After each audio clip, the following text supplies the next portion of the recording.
Welcome to back my YouTube channel English literature with Abhinandan and this is Abhinandan. तो friends, मैं आज की इस वीडियो में आप लोग के लिए एक नया टॉपिक लेकर के आया हूँ जिसका टाइटल है डेथ ऑफ अ सेल्समैन। ये एक प्रकार की ट्रेजेडी और ड्रामा दोनों है और इसके राइटर आर्थर मिलर हैं। तो आइए हम लोग प्ले स्टार्ट करने से पहले आर्थर मिलर के लाइफ एंड वर्क्स और इनके बायोग्राफी के बारे में जान लेते हैं। तो आर्थर मिलर एक अमेरिकन प्ले राइट हैं। इनका जन्म 17 अक्टूबर 1915 में हुई थी और मृत्यु 10 फरवरी 2005 में। इन्होंने अपने लाइफ में बहुत सारे प्ले लिखे, बट उनमें से death of a salesman most popular play में से एक थी। इस प्ले को 1948 में लिखा गया था और इसे 1949 में पब्लिश की गई थी और ये इतनी फेमस प्ले हो गई कि इसे सन 1949 में पुलिट्जर प्राइज ऑफ ड्रामा के रूप में भी नवाजा गया था और ये 20th सेंचुरी की ग्रेटेस्ट प्ले में से एक थी। तो आज हम इन्हीं की एक play death of A salesman पढ़ने वाले हैं।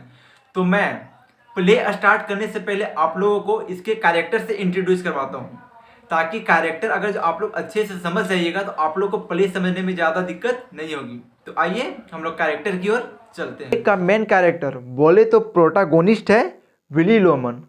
पूरा स्टोरी इसी पर बेस है।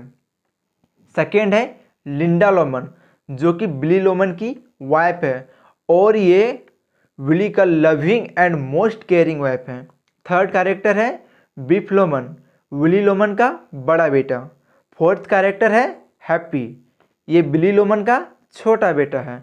फिफ्थ कैरेक्टर है चार्ली, ये बिली लोमन का पड़ोसी है और इसका बहुत ही अच्छा फ्रेंड भी। सिक्स्थ है बर्नार्ड, ये चार्ली का बेटा है। सेवन्थ है बेन लोमन, ये बिली का भाई है जो अफ्रीकन डायमंड का बिजनेस करता है। तो मैंने आप लोगों को सारे इंपॉर्टेंट कैरेक्टर से इंट्रोड्यूस करवा दिया हूँ और मैंने कैरेक्टर का चार्ट भी तैयार किया हूँ। तो आइए हम लोग प्ले स्टार्ट करते हैं। प्ले की स्टार्ट विली लोमन सेल्समैन से होती है। ये अब 63 साल का बूढ़ा हो गया है। ये अपने जॉब से थके हारे अपने घर को आता है। अब अपने आप को विली लोमन जो है बहुत ही ज़्यादा डिप्रेस्ड में रखने लगा है। विली हमेशा सोचता है कि मैं एक अनसक्सेसफुल पिता हूँ, मैंने अपनी पूरी लाइफ में अपने बेटों के लिए कुछ नहीं किया। लेकिन उनकी पत्नी Linda Loman most caring and loving wife है। हमेशा विली को पॉजिटिवली के बारे में बोलती है, कभी उसके कमियों के बारे में उसे ताना नहीं मारती। और ये जो विली है इसे एक इमेजिनेशन टाइप की बीमारी हो गई है, हमेशा ये सपनों में डूबा रहता है। और अब इसकी नौकरी भी चली गई है। ये जो प्रोडक्ट सेल करता है बस उसकी कमीशन इसे मिलती है, जिससे अच्छे से इसका घर भी नहीं चल पाता है। और अब ये इतना बूढ़ा हो गया है कि इससे अब अच्छे से कार तक भी नहीं चल पाती और इसने कई बार कार एक्सीडेंट में खुद को मारने की भी कोशिश करता है, क्योंकि ये अपने आप को एक अनसक्सेसफुल पिता मान लिया है जो अपने बेटों के लिए कुछ नहीं कर पाया है। ये बात उसकी वाइफ लिंडा लोमन को पता चल जाती है कि विली कार एक्सीडेंट में खुद को मारने की कोशिश की है। फ्रेंड्स, मैं आप लोग को बता दूं, विली ने अपना पॉलिसी पहले से करवा रखी है। तो लिंडा ये बात अपने दोनों बेटों को बताती है, बीप और हैप्पी को।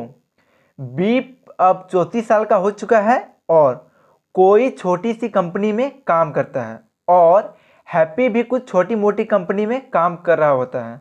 अपने माँ द्वारा पिता को सुसाइड करने वाली बात सुनकर दोनों घर आ जाते हैं और वे तीनों मिलकर खुद की एक बिजनेस खोलने की बात करते हैं।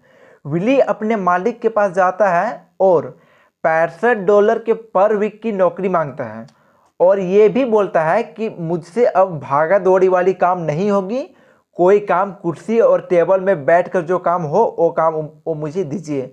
लेकिन उसका मालिक उसे मना कर देता है और उसको जॉब से निकाल देता है। अब विली के पास जो भी बची खुची नौकरी थी वो भी चली गई। अब वह ये सोचकर परेशान हो रहा है कि घर का खर्चा कैसे चलेगा। दूसरी तरफ ठीक विप अपने ऑफिसर के पास पहुंच जाता है और लोन्स मांगने के लिए, ताकि वो अपनी खुद की बिजनेस ओपन कर सके। लेकिन बीप का ऑफिसर उसे पहचानने से इनकार कर देता है। अब बीप के फैमिली की स्थिति बहुत ही खराब हो जाती है। विली अपने कमरे में जाता है और अपने मरे हुए भाई बेन जॉनसन के बारे में सोचता है, जो कि एक सक्सेसफुल अमेरिकन डायमंड का बिजनेसमैन था। वो सोचता है कि काश वो अगर अपने भाई के साथ बिजनेस करने चला जाता तो आज मेरी ये स्थिति नहीं रहती। और अब वो अपनी पुरानी बीती हुई बातों को याद करने लगता है कि जब बीप मैथ्स में फेल हुआ था और मुझे बताने के लिए आ रहा था तो उसने मुझे एक कॉल गर्ल के साथ पाया, फिर उसने अपनी बात मुझे नहीं बता पाया। अब जहां वो अपने दोनों बेटों का हीरो हुआ करता था, अब उनकी वैल्यू नहीं रही और उनके दोनों बेटे बीप और हैप्पी अपने पिता के नियमों का अनुकरण करते हुए उन्होंने भी रेस्टोरेंट में कॉल गर्ल के साथ आना जाना स्टार्ट कर लिया। और इस प्रकार से उन सारी की लाइफ कंप्लीटली बोले तो डिस्ट्रॉय, बर्बाद हो गई।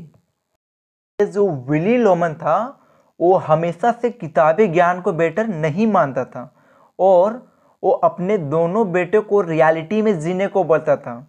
अब वो यही सारी चीज़ें याद कर करके अंदर ही अंदर उसे घुटन महसूस हो रही है और अब उसको एक पल भी जीने का मन नहीं कर रहा। वो सोचता है कि मैंने जीते जी तो अपने फैमिली के लिए कुछ नहीं कर पाया, कम से कम मेरे मर जाने के बाद मेरे पॉलिसी के पैसे से हमारे फैमिली की सारी लोन्स और कर्ज पूरा हो जाएगी। अंत में अपना कार निकाला और जानकर खुद का एक्सीडेंट करवा लेता है और उसकी मौत हो जाती है। तो फ्रेंड्स, इस प्रकार से सेल्समैन की डेथ हो जाती है। अब प्ले में छोटा सा रोल है चार्ली और बर्नार्ड की। चार्ली हमेशा से अपने बेटे को किताबी ज्ञान की इम्पोर्टेंस को बताता था, कैसे एजुकेशन की मदद से हम सक्सेसफुल बन सकते हैं, और आज उसका बेटा एक सक्सेसफुल लॉयर बन चुका था। अधिकांश हमारे सोसाइटी में ऐसी बातें होती है जब पड़ोसी में कोई कुछ बन जाता है या जॉब वगैरह कर लेता है तो हमारे जो घर के जो मेंबर होते हैं वो बोलते हैं कि देखो शुक्ला जी के बेटे ने किस तरह से पढ़ाई किया और उन्होंने उसके बेटे ने जॉब ले लिया, गुप्ता जी के बेटे ने जॉब ले लिया। इस प्रकार से जो विली थे अपने दोनों बेटों को चार्ली के बेटे के बारे में एग्जाम्पल देते हैं। यहीं पे हमारी आज की play death of a salesman and करती है फ्रेंड्स। तो इस प्ले से हम लोग को यही सीख मिलती है, ज़्यादा ड्रीमर नहीं होना चाहिए। जरूरी नहीं है कि मेरे father by mistake wrong direction में जा चुके हैं तो मुझे भी रॉन्ग डायरेक्शन में जाना चाहिए। हमें किसी भी चीज़ में अच्छाइयों को ढूंढना चाहिए। गलतियां तो हर कोई ढूंढती है, हमें रियलिटी में जीना चाहिए। ड्रीम देखनी चाहिए बट उतना ही ड्रीम देखनी चाहिए जितना पॉसिबल हो पाए। तो आप लोगों को मेरी ये प्ले अगर जो समझ में आई हो तो लाइक कीजिएगा, कमेंट कीजिएगा और अपने फ्रेंड के साथ शेयर कीजिएगा। Thank you.